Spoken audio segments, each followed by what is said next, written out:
Hey y'all, it is time for your market update. I'm Aubrey Shaw, realtor for the past 17 years, and I'm here to give it to you. Big news in our Austin real estate market for this month, June of 2024. Da da da da. Lots of withdrawn and expired listings. A lot, y'all.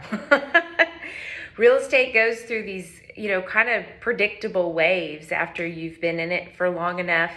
And we had at the beginning of this year, starting in about, especially May, but even April, we had a huge influx of inventory.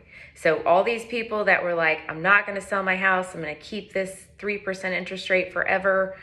Finally, life got to them, and they're ready to move. And so all these listings came up on the market.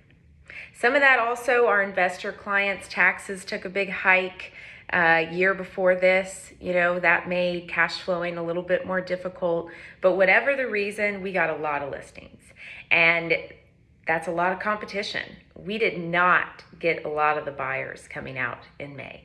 And so when sellers come out and what their expectation was is not met, and they're not going to sell for less than a certain number, or they didn't want to be on the market for longer than 3 months, guess what they do? They come off the market. They expire their listing agreements, or they tell their agents they want to come down, and usually wait for a better time. So withdrawn and expired listings have increased 30% this month. So that's a big jump. A lot of people coming off. Our inventory was going straight up, more and more homes coming on. It's kind of done this now, starting to flatline, okay? Everybody thinks the summer months are like the months to get listed, and I'll tell you what the months are. They're February, March, and April, where you can get a jump on the market, and the early birds start looking because they think maybe there won't be something in the summer. And then those properties close in May and June.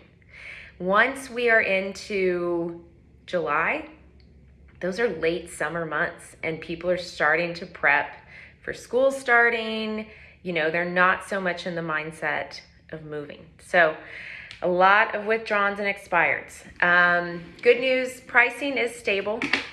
We've had just a little bit, maybe a 1% appreciation, maybe a 2% negative appreciation in certain areas. But overall, for about 12 months now, we have pricing stability. Sold properties, number of sold properties. There's fewer this year than last. There's 14% fewer sold properties selling than this same month last year. That's a 5% coming down from just the month before in April. So May, not that, we had a 5% decrease, not only in pending properties, but also in the number of sold properties. So from April to May, that came down about 6%. We were expecting it to go up and kind of stay more in line with all these new listings we're coming on. But the buyers didn't quite perform. Now, this week there has been a 15% increase in mortgage applications. That's a great early indicator of buyers coming out into our market. It gives me a lot of hope. So I hope it gives my sellers a lot of hope too. We're also seeing more showings on our listings just this week after kind of a dead zone. Families are busy in May, but feels like just this week we're starting to get those showings.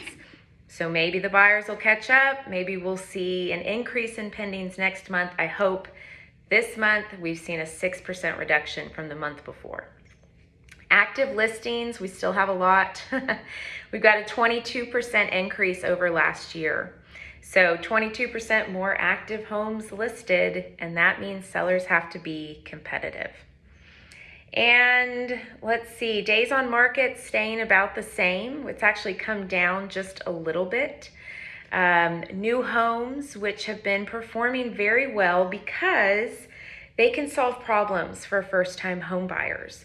But they have been performing really well through the hike, even after the hike, because they can give you the low interest rates and they can pay your closing costs. And those are starting buyers' biggest problems. So they're still doing great, but they have a 10% reduction in their sales from last year. So I think that's starting to kind of settle down, and we're going to go into a normal Austin market for new homes and for resale. That means new homes, they will always offer closing credits and certain incentives, but maybe they're not also offering that 5% interest rate with those incentives. So I think that is starting to calm down.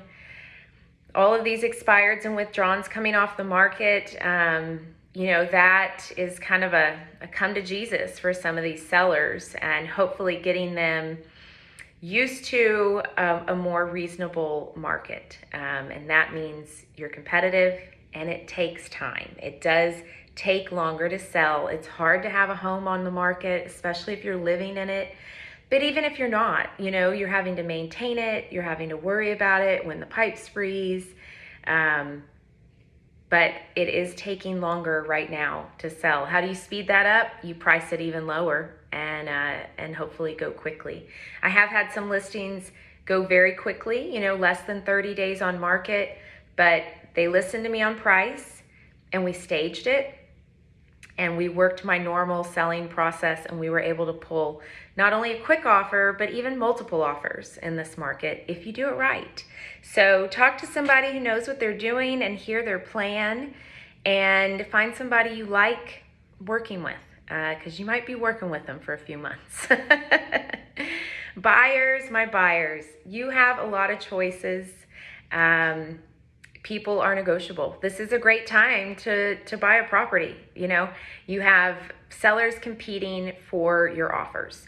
So buyers in certain neighborhoods, we're pitting listings against each other.